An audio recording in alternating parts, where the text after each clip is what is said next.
Okay friends, it's time to get started on our job. One of the first things you want to do is safely raise and support the rear of the vehicle so the wheel is off the ground.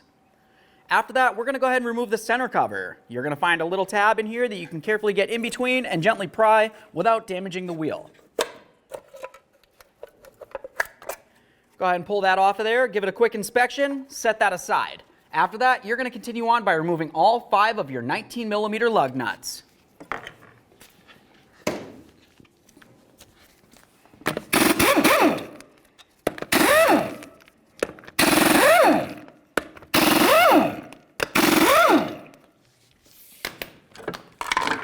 Let's remove the wheel. Now that the wheel's off of there, we have a nice clear view of our brakes. The area that we want to pay attention to first is the caliper. We're going to come right inside this area with a small pry bar and carefully try to push this piston in. Just going to come in between the caliper and the rotor itself, and we'll gently pry. Now once that's pushed in enough that you can move this around, we can continue on by removing our 2 10mm slider pins. Alright, so now that we have that pushed back, let's move along to our 2 10mm slider bolts.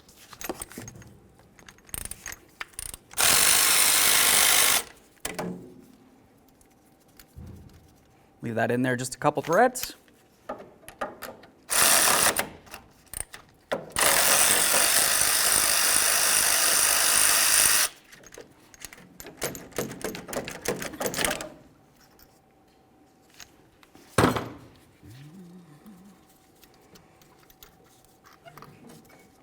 We'll grab these bolts. It's a good idea to give them a quick inspection. You want to make sure the threaded area is still in good condition. These look fine, so I'll set them aside.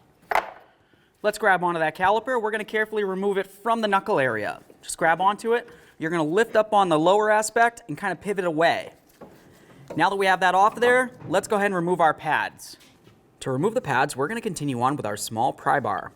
Looking at the outside of the caliper, you can find 2 little tabs that are attached to the pad itself. We're just going to carefully get in between that area and gently separate it a little bit.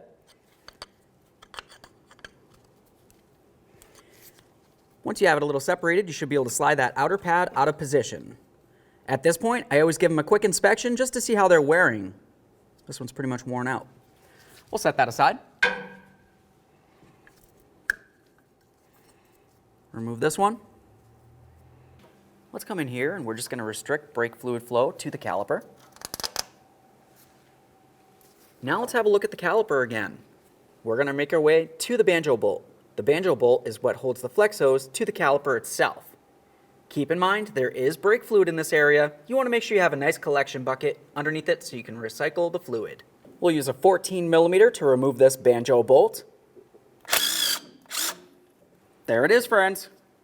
Okay, friends, now it's time to get ready to install our brand new left side caliper.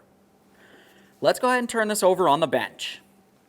We're going to make our way over to each of the slider pins.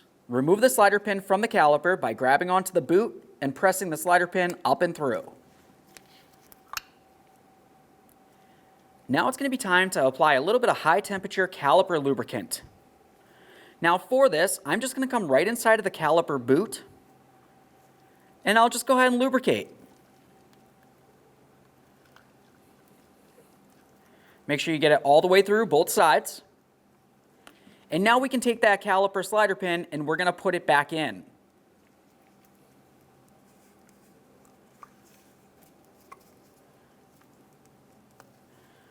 Once you have it in there, just go ahead and slide it back and forth to make sure that the boot is sitting inside of the channels on either side of the slider pin.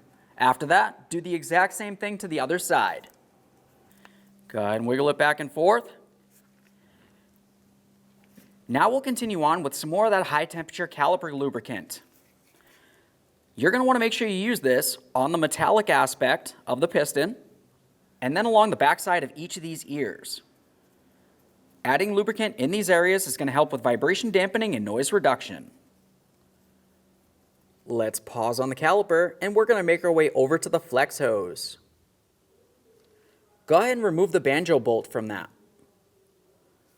Once you have the banjo bolt off, you're going to want to make sure that you remove any of the gaskets that are still on it. After that, go ahead and clean up the banjo bolt. Make sure it's in good condition because we will be reusing it. After the banjo bolt is cleaned and inspected, go ahead and set that aside. Now we're going to move along to the flex hose. It's important to make sure that you clean both sides of the flex hose where the banjo bolt goes through.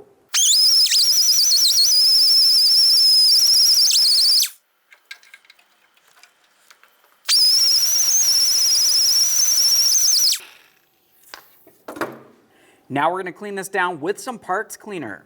It's important to make sure that when you're spraying parts cleaner, you have it so the flex hose is facing up, so none of the solvent makes its way up and into the brake hose.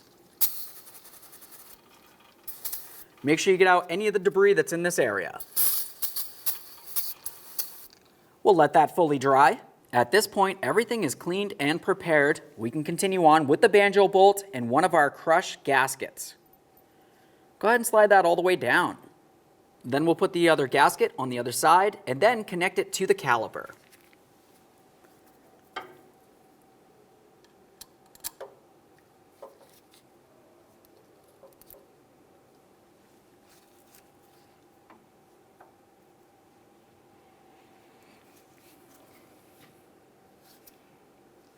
On the back side of your caliper, you're going to find that you have a protective boot. Go ahead and remove that. Let's get this into the back of the caliper. Once you have it started in, go ahead and tighten it up.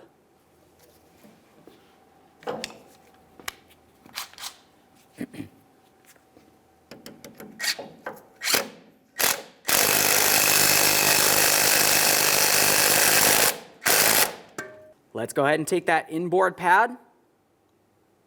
We're going to slide this right into the caliper. Press it down, listen for a click. Time for the outboard pad. Let's slide that right over the caliper. Slide it in, listen for a click as well. Double check both of the pads to make sure they're completely secured to the caliper itself. Now we can go ahead and take the caliper and we're going to slide it over the knuckle and over the rotor. When you do that, you want to pay attention to the sliders. It's a good idea to go ahead and push those so they're in the fully outward position towards the inner aspect of the vehicle. Let's take that caliper and we'll slide it right on over. You want to pay attention to the top of each of the pads. We want to make sure that the bracket slides in.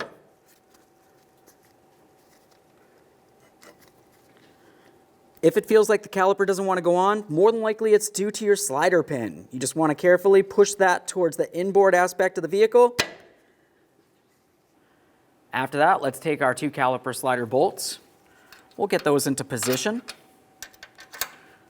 Now you want to start them both in. Bottom them out.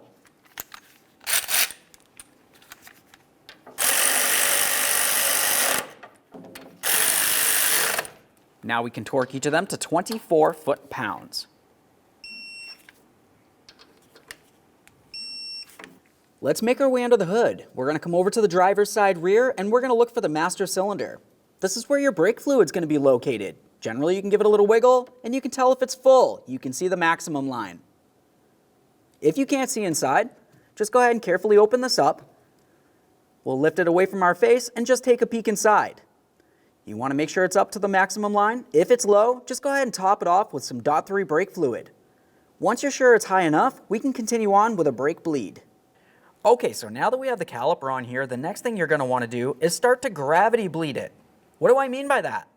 Well, first, of course, you're going to have to double check that brake fluid up underneath the hood. After that, make your way to the bleeder screw. We're just going to go ahead and open this up, and we're going to let the fluid come trickling out. You're going to see a whole bunch of air and some fluid. Once you start seeing some fluid coming out, you can go ahead and close this off and you're going to continue with a manual bleed. Sometimes it's helpful to pump up the brake pedal ahead of time to make sure that the fluid is making its way down to the caliper.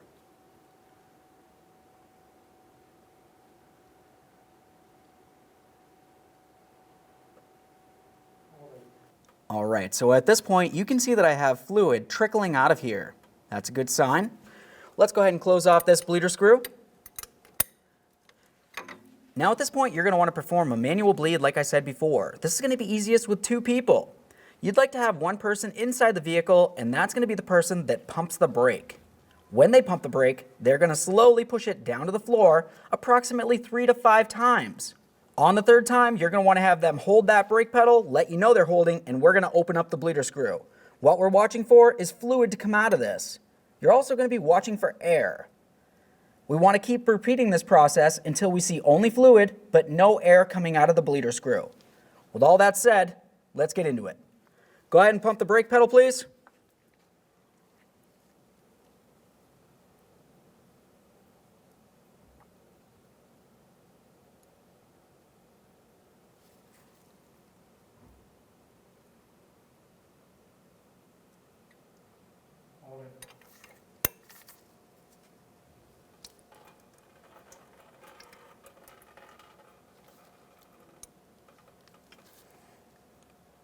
Pump the pedal, please.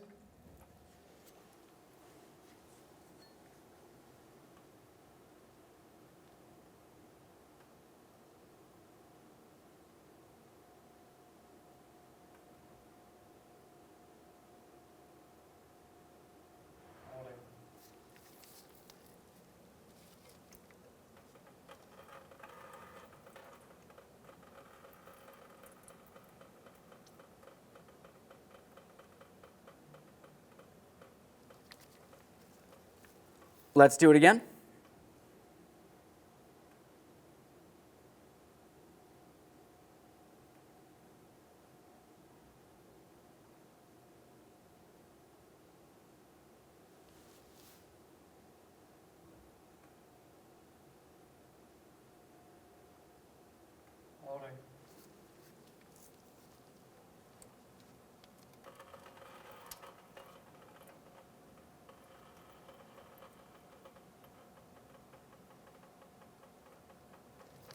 All right, that last time, I didn't see any air coming out of the bleeder screw, but I always like to make sure. Let's do it one last time.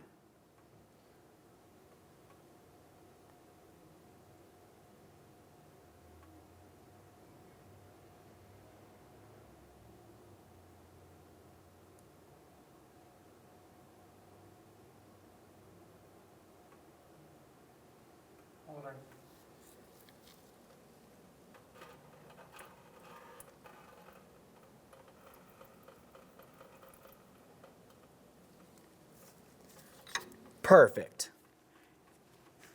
Now, once you're sure that you didn't see any air coming out of the system, you can continue on by cleaning up your mess and putting on your bleeder screw cover. You can release the brake pedal.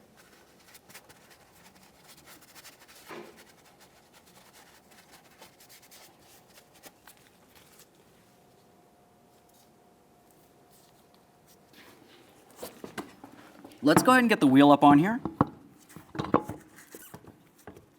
Start on all of your lug nuts, bottom them out. We'll get the wheel back on the ground, and then we'll torque each of them to 100 foot-pounds.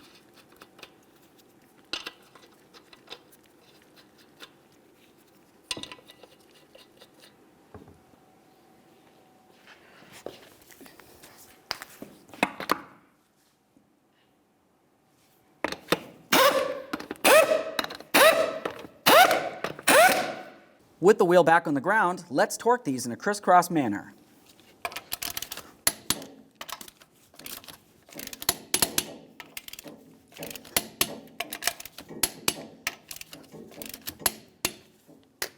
Torqued.